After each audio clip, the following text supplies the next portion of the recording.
Olá, bom dia, boa tarde ou boa noite para você que mais uma vez está assistindo a mais um estudo do Apocalipse versículo por versículo.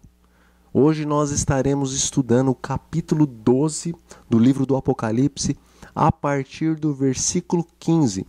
E então você, em sua casa ou aonde quer que você esteja abrindo a palavra de Deus neste livro profético para juntos começarmos a partir do versículo 15 a estudar as verdades que o Senhor tem para este tempo que nós estamos vivendo e para dias ainda futuros.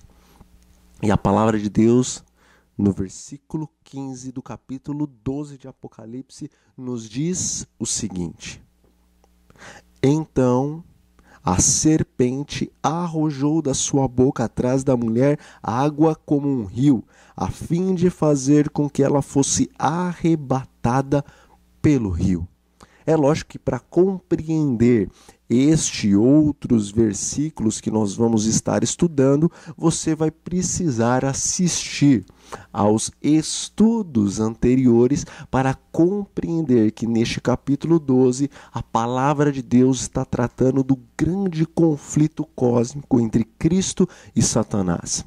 O capítulo 12 do livro do Apocalipse é quase que o centro do livro, ou seja, capítulo 12, capítulo 13, capítulo 14 do livro do Apocalipse são o meio deste livro que tem 22 capítulos.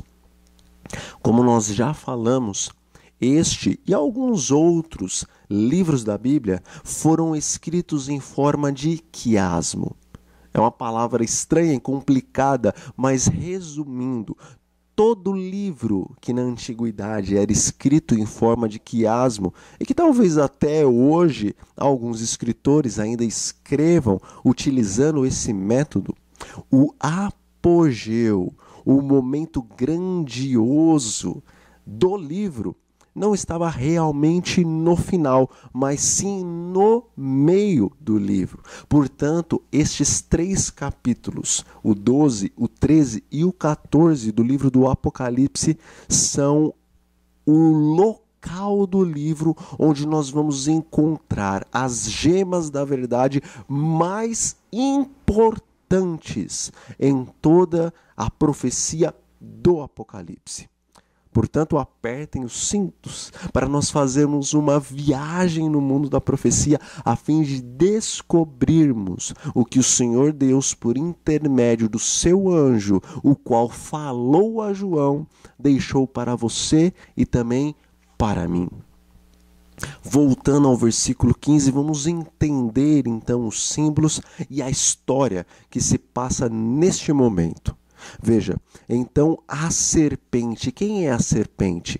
A palavra de Deus, aqui mesmo na profecia, nos diz que a serpente, a antiga serpente, assim como o dragão, Satanás, o diabo, são a mesma pessoa, o sedutor de todo mundo e aquele também que arrastou com a sua cauda 1/3 das estrelas dos céus.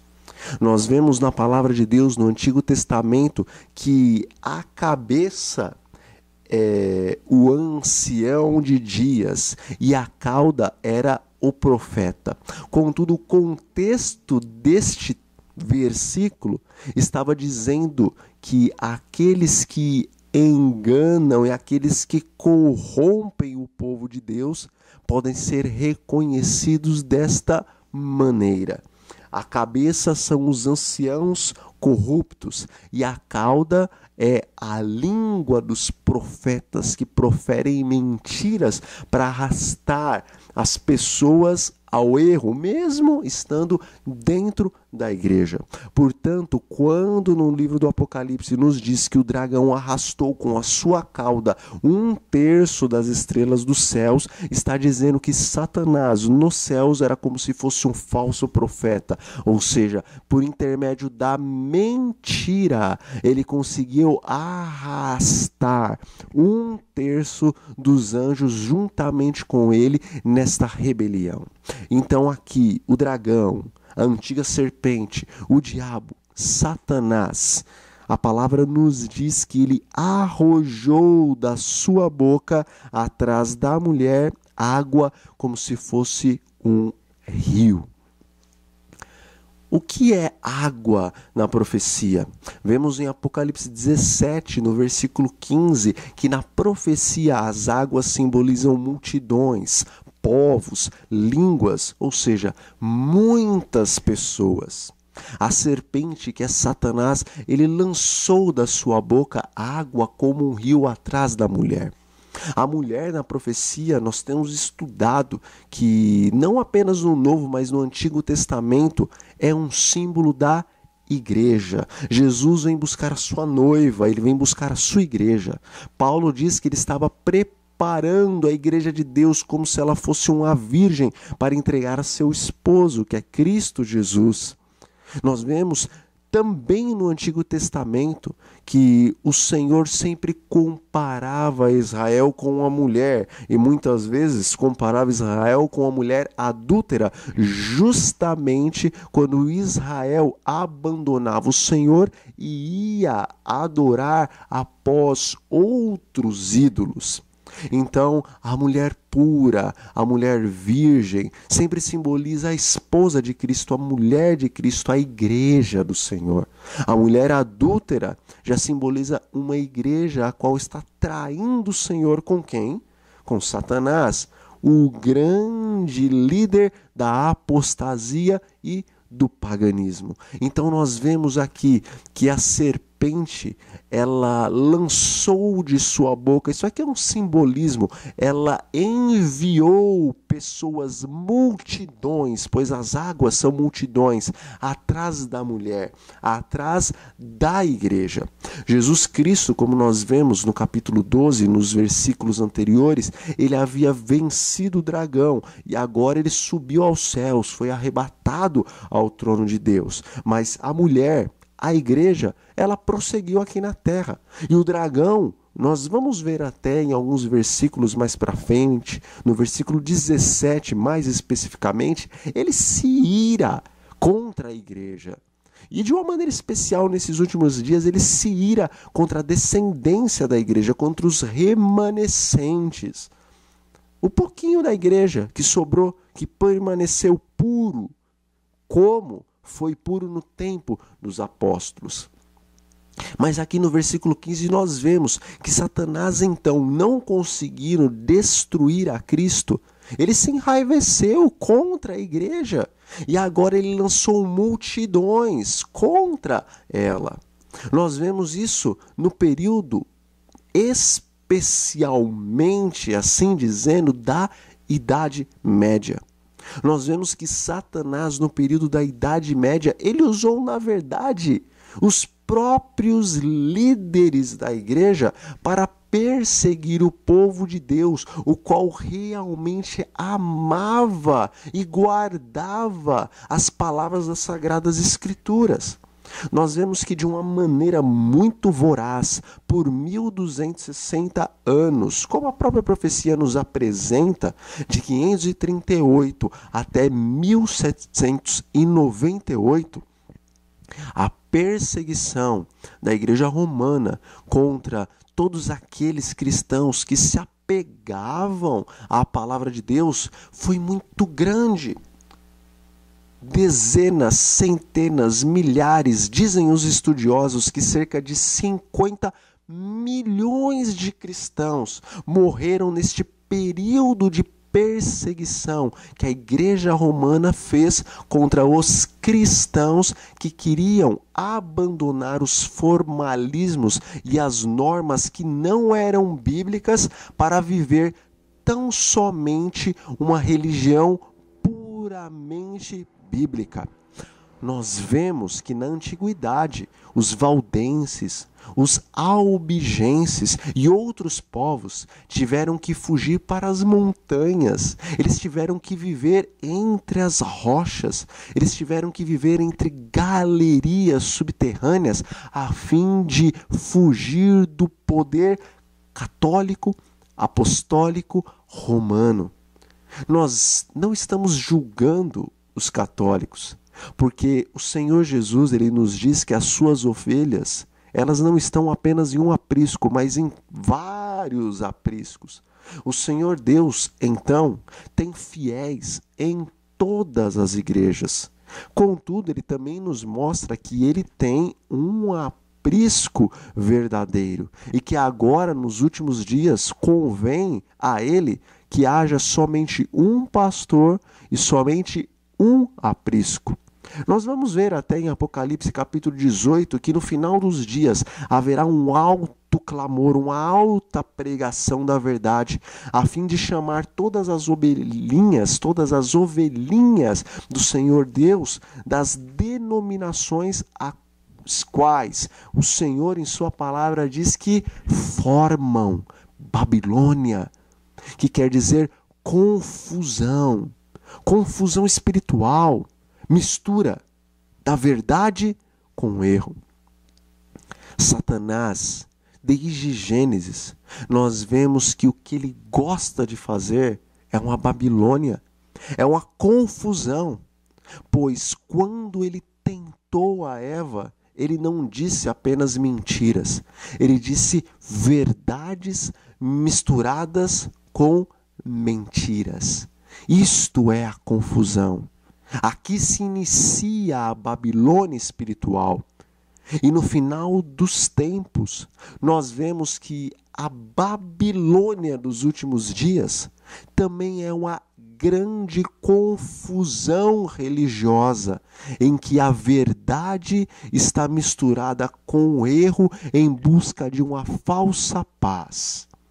Meus amigos e irmãos, nós vivemos em um mundo religioso hoje que está caminhando a passos largos e firmes para um grande ecumenismo religioso, onde aparentemente existirá paz entre todas as denominações cristãs e entre todas as religiões mundiais. Isto, aos olhos humanos e aos olhos dos governos, parece algo bom e extraordinário. Mas nós não podemos esquecer que a palavra de Deus nos diz que quando estiverem clamando paz, paz e prosperidade, sobrevirá a estes uma destruição repentina. O Senhor Deus, ele não é violento. O Senhor Deus, ele diz em sua palavra que ele quer salvar a todos e que ele não se agrada, ele não sente prazer na morte do ímpio. Todavia, o Senhor Deus, o mesmo que é amor e que quer salvar a todos, ele também diz em sua palavra que a verdade é como se fosse uma espada muito afiada de 2 gumes. Ele diz que aqueles que aceitam a verdade, esta verdade vai fazer com que haja divisão entre pais e filhos, entre maridos e suas esposas, entre noras e as suas sogras.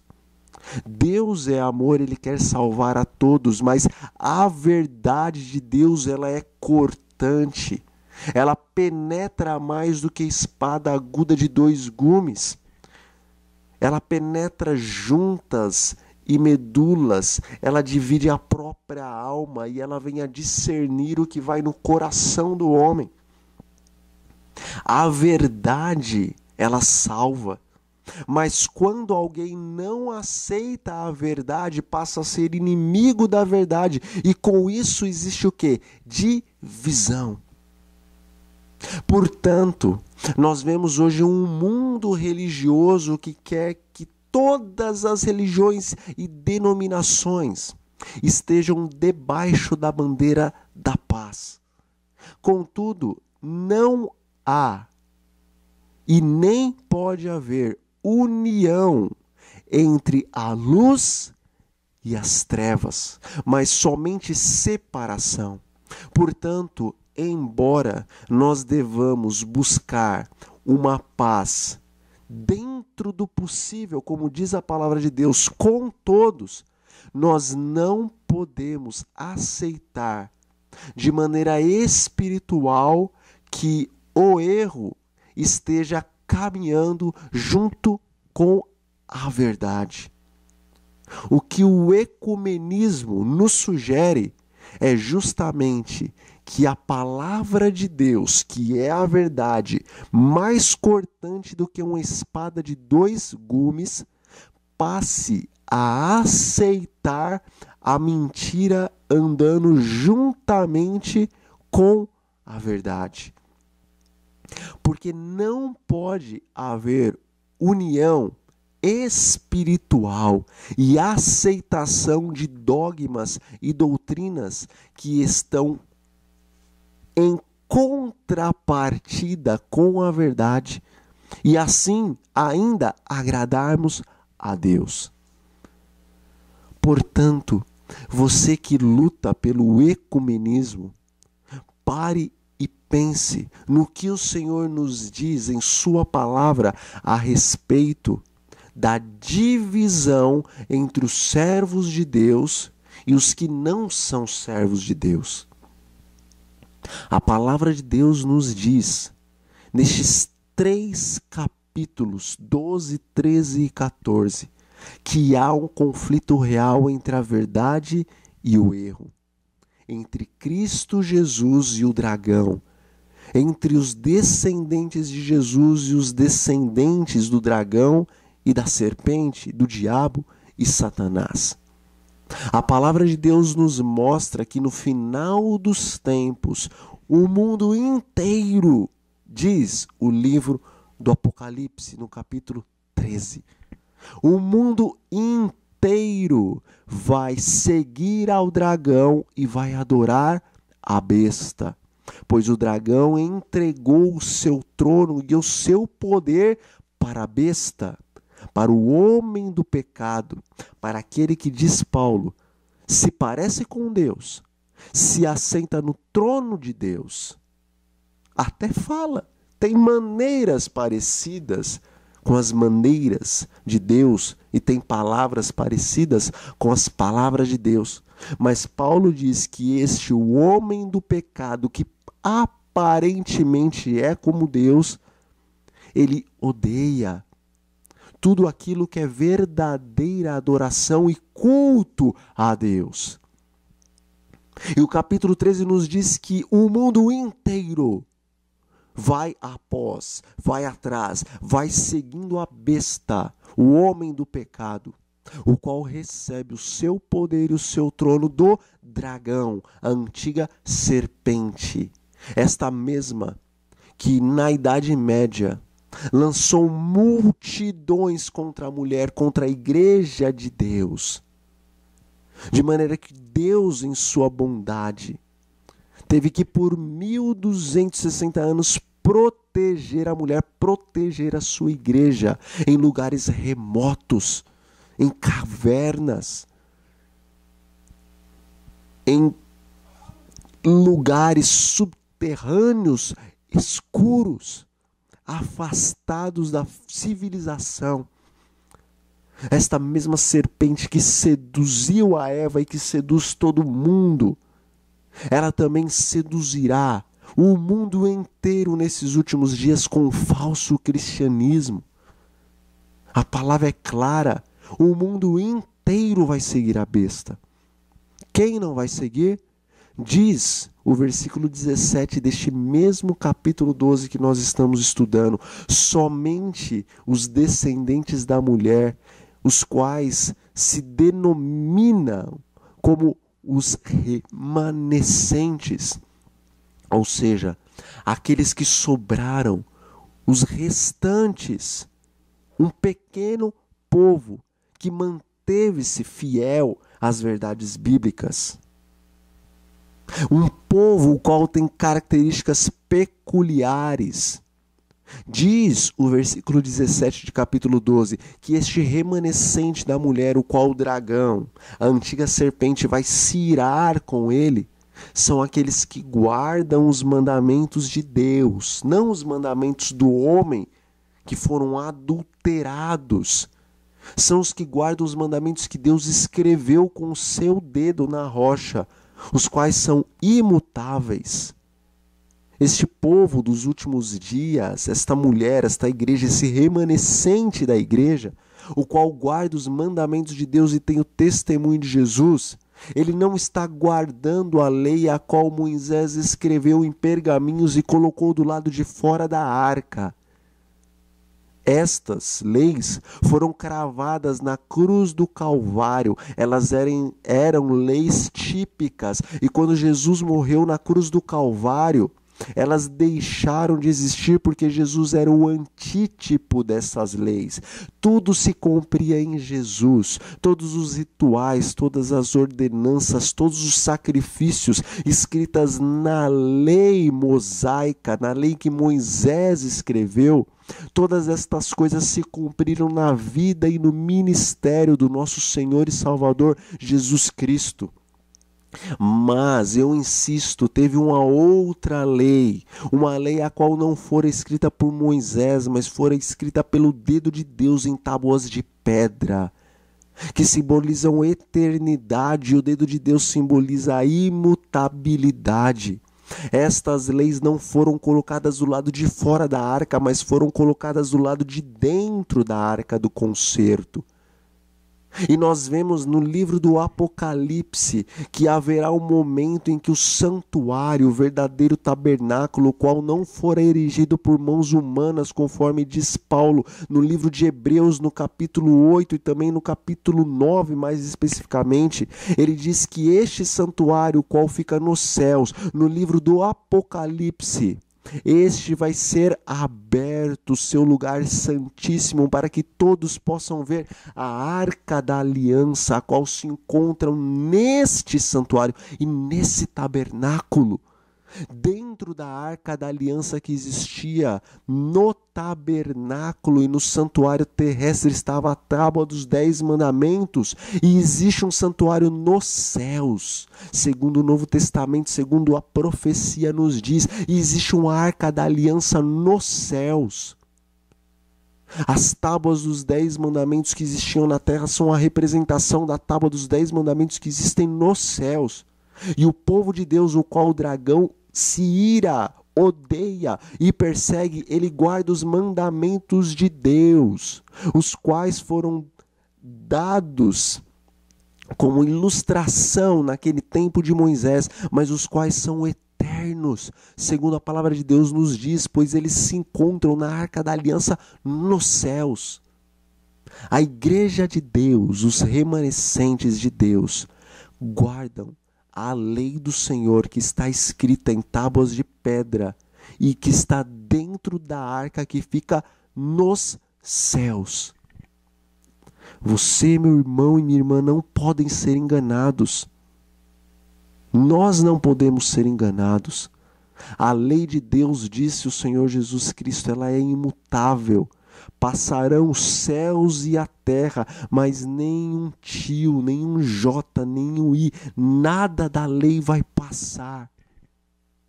Pedro nos diz que os céus e a terra só passarão no dia em que Cristo voltar. No dia em que os céus vão passar com um estrepitoso estrondo e os elementos se desfarão em fogo. Isto ainda não aconteceu. Se isto não aconteceu, as palavras de Jesus estão claras. Nenhum tio, nenhum jota da lei, a qual o Senhor Deus escreveu com seu dedo, mudou. Nada passou. O dragão tem raiva daqueles que guardam essa lei. A lei eterna. O trono de Deus, diz Salmo, capítulo 97, ele é fundado, ele é fundamentado em justiça e em juízo. Justiça e juízo demandam de uma lei, e nós vemos que a arca da aliança que se encontra nos céus tem o quê? Ela tem que ter uma lei, porque a arca da aliança aqui na terra era uma representação da arca da aliança que existia no céu, assim como o tabernáculo da terra era uma representação do tabernáculo que existe nos céus, pois nós vemos no Antigo Testamento que quando Deus chamou Moisés para fazer um tabernáculo, ele disse: veja que você faça tudo conforme o modelo que eu te mostrei no monte. E Paulo no Novo Testamento fala que nos céus existe um tabernáculo que foi erigido pelas mãos de Deus. Deus mostrou para Moisés esse tabernáculo e pediu para que Moisés fizesse uma cópia. Portanto, desde a eternidade existe um tabernáculo nos céus, existe uma arca da aliança nos céus, existia uma lei eterna nos céus, o qual o diabo, Satanás, o grande querubim cobridor, o antigo grande querubim cobridor, transgrediu estas leis, as quais estavam na arca da aliança nos céus, porque o Senhor Deus diz em sua palavra que o diabo, ele é mentiroso e homicida. Desde o princípio, ele é pecador, ele caiu em iniquidade desde o princípio, e o Novo Testamento nos deixa muito claro que iniquidade, pecado é a transgressão da lei. O diabo transgrediu a lei dos 10 mandamentos, as quais estavam na arca da aliança nos céus, e por isso ele se tornou Satanás, porque ele transgrediu a lei, a qual é eterna. Ela não passou quando Jesus morreu. A lei que passou quando Jesus morreu é a lei mosaica, a que foi escrita no pergaminho e colocado do lado de fora da Arca da Aliança, mas a que foi colocado do lado de dentro, a representação da lei que não passa. Porque Tiago nos diz que nós vamos ser julgados por essa lei, que se chama lei da liberdade. Porque todos nós somos justificados pela graça no sangue de Cristo por intermédio da fé. Mas todo aquele que é filho de Deus, diz João, este não vive pecando, esse não vive transgredindo a lei de Deus, que se encontra onde? Na arca da aliança nos céus. O diabo odeia aqueles que conhecem a lei de Deus e que guardam os mandamentos de Deus. Todos os mandamentos, inclusive o sábado, porque o sábado, diz Ezequiel, é o selo de Deus sobre o seu povo em todas as gerações. E por que o sábado é o selo de Deus sobre o seu povo? Porque em todos os 10 mandamentos, o único mandamento que fala a respeito de quem é o Criador, qual é o território desse Criador, qual é o seu nome, é o 4º mandamento. E na antiguidade, um selo, para ser válido, ele precisava ter o nome da pessoa, o cargo da pessoa e o território da pessoa.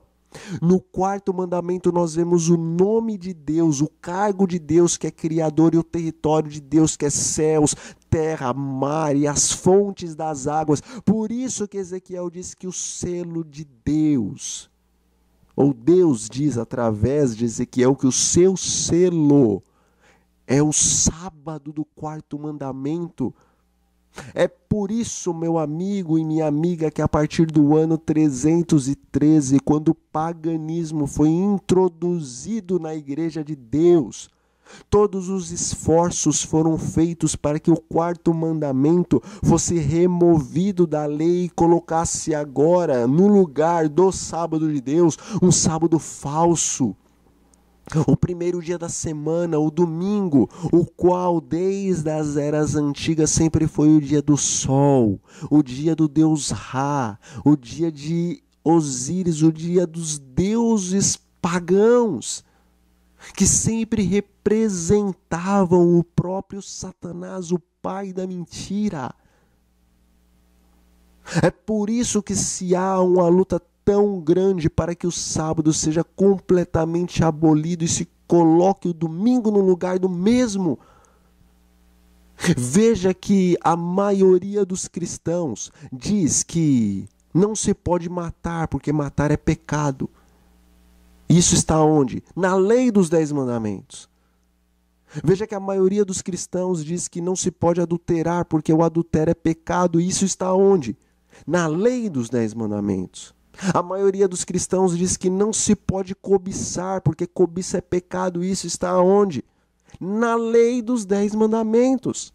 A maioria dos cristãos diz que não se pode ter outros deuses, nem se adorar imagem de esculturas, porque isso é pecado. E aonde isso está escrito? Isso está escrito na lei de Deus. A maior parte dos cristãos diz o seguinte: nós não podemos blasfemar do nome de Deus, não podemos usar o nome de Deus de qualquer maneira, porque isso é um pecado. E quando se pergunta, mas aonde que isso está escrito? A resposta é nos 10 mandamentos da lei de Deus. Você está percebendo o que o Novo Testamento e o Antigo Testamento nos diz, que pecado é a transgressão da lei. Que lei? A lei dos 10 mandamentos. Mas agora a maioria das religiões, quando se fala para elas, olha, nós também devemos guardar o dia do sábado, o 4º mandamento. Todos dizem, não, isso foi abolido. Como que isso foi abolido, meu amigo e minha amiga, se isso está na lei de Deus? Tiago diz que não se pode transgredir um mandamento porque somos culpados de todos. Se matar, se roubar, se mentir, se adulterar, se adorar outros ídolos, se prostrar diante de outros ídolos, se blasfemar do nome de Deus é pecado porque está na lei dos 10 mandamentos. Aonde então que Deus autorizou que eu e você poderíamos tirar um dos mandamentos, e justamente o qual ele disse que o seu selo se encontra ali? Aonde foi que na palavra de Deus o Senhor nos diz que nós poderíamos tirar o selo de Deus o sábado e colocarmos agora o dia do domingo, que é o dia de adoração ao sol, o Sunday? O sol, o qual representa Satanás. Você não se lembra de Ezequiel, no capítulo 8, que Deus se irou quando os homens viraram as costas para a Arca da Aliança e dentro do templo de Deus se prostravam em adoração ao sol? O que aconteceu no passado acontece novamente no presente. Estamos adorando ao sol, guardando o dia que Satanás estabeleceu para a sua adoração. Conscientes ou inconscientemente, nós estamos rendendo louvor ao príncipe das trevas. Meu amigo e minha amiga, Deus tem uma lei eterna. E a serpente persegue a mulher, persegue a igreja. Fez no passado cruzadas e matou milhões de cristãos.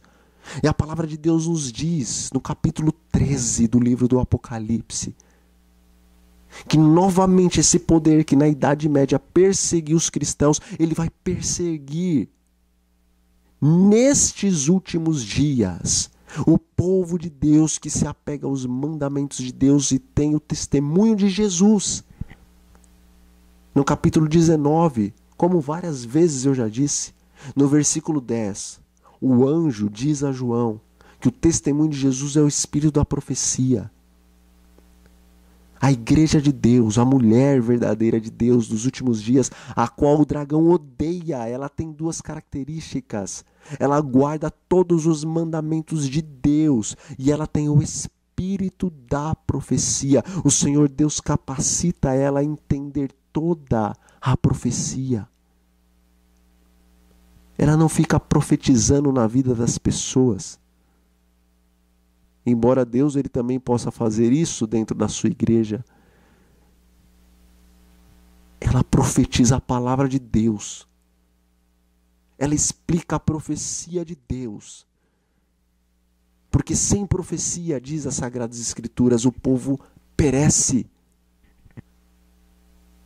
O livro de Daniel foi selado e só seria aberto nos últimos dias, no final dos tempos. E Deus deu o espírito da profecia à sua igreja que guarda os seus mandamentos para compreender o livro de Daniel, o qual se compreende juntamente ao livro do Apocalipse.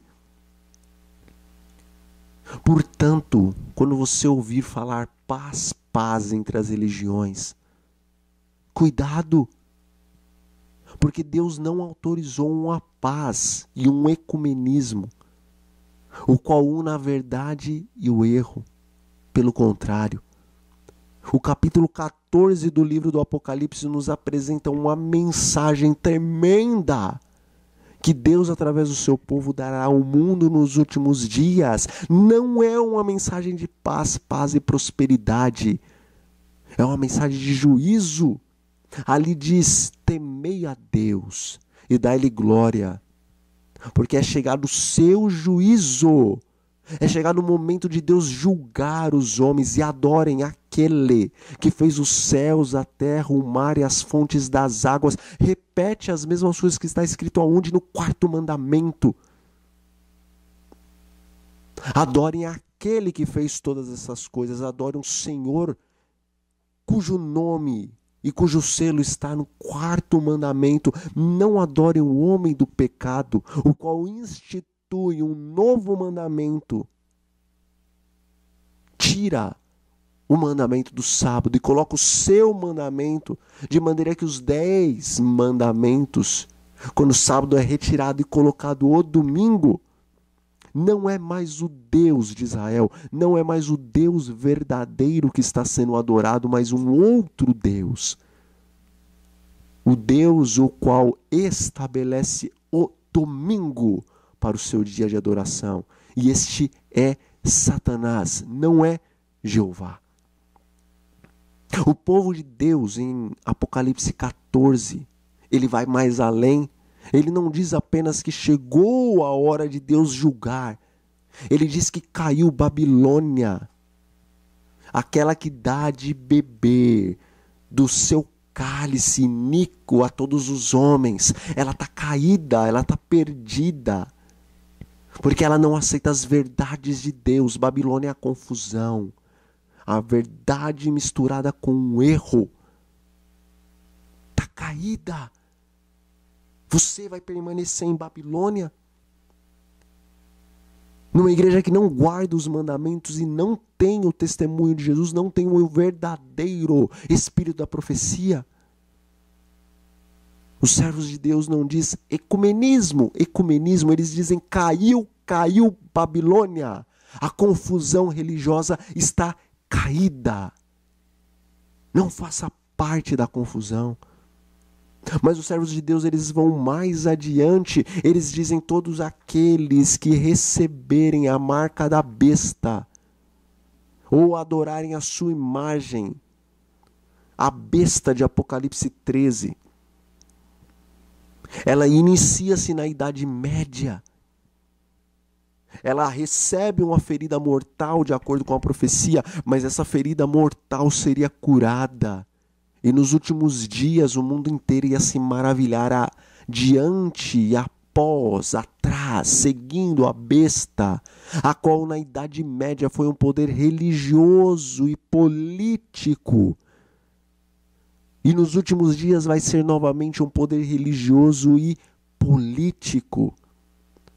Mas os servos fiéis de Deus diz que todos aqueles que adoram a besta e a imagem da besta e recebem a sua marca, o seu número, o seu selo, ou sobre a mão ou sobre a testa, estes não vão ter paz e prosperidade. Pelo contrário, estes, o Senhor Deus, no cálice da sua ira, Ele não vai misturar misericórdia, mas Ele vai derramar a sua ira sobre estes. E além disso, eles ainda vão ser atormentados diante do Cordeiro e diante dos anjos do Cordeiro, no fogo, o qual é eterno, o qual vem da parte de Deus. E o seu tormento sobe para todo sempre, enquanto eles não pagarem o último centavo de suas transgressões, estarão sendo consumidos no fogo que é eterno. Não tem paz e prosperidade, mas é uma guerra contra o erro, e o mundo inteiro estará contra os descendentes da mulher, que são os que guardam os mandamentos de Deus e têm o testemunho de Jesus, que é o espírito da profecia. Termino dizendo que a serpente, a qual perseguiu a mulher no passado e que enviou multidões para perseguir a mulher, de maneira que a mulher, a igreja, teve que fugir das vistas da serpente, nesses últimos dias ela vai perseguir novamente a verdadeira igreja de Deus, que guardam os seus mandamentos e tem o espírito da profecia. Convido você, meu amigo e minha amiga, meu irmão e minha irmã, a fazerem uma oração, pedindo que o Espírito Santo abra os teus, assim como os meus, olhos e ouvidos, e nos dê compreensão da verdade plena, para não sermos enganados nesses últimos dias, chamando o bem por mal e chamando o mal por bem. Oremos. Senhor, nosso bom Deus, nós lhe agradecemos porque o Senhor nos envia o Espírito da profecia a fim de compreendermos as profecias do livro do Apocalipse e outras profecias em suas sagradas escrituras. Pai Santo, nós sabemos que na Idade Média a serpente Satanás perseguiu a sua igreja e o Senhor protegeu a sua igreja das multidões, as quais foram enviadas para destruir completamente a mesma. Hoje nós sabemos também pelas profecias que haverá uma grande perseguição maior do que a que houve no passado. Nós oramos pedindo que o Senhor, assim como protegeu o seu povo no passado, proteja o seu povo nesses últimos dias. Nós lhe pedimos isso e lhe agradecemos em nome do Senhor Jesus. Amém. Bom, foi um prazer, meu amigo e minha amiga, meu irmão e minha irmã, estar com você em mais esse estudo do livro do Apocalipse, versículo por versículo. Nos encontramos num outro estudo e que a graça do Senhor Deus em Cristo Jesus esteja sobre você e a sua família. É o meu pedido, o meu desejo, a minha oração, em nome de Jesus. Amém.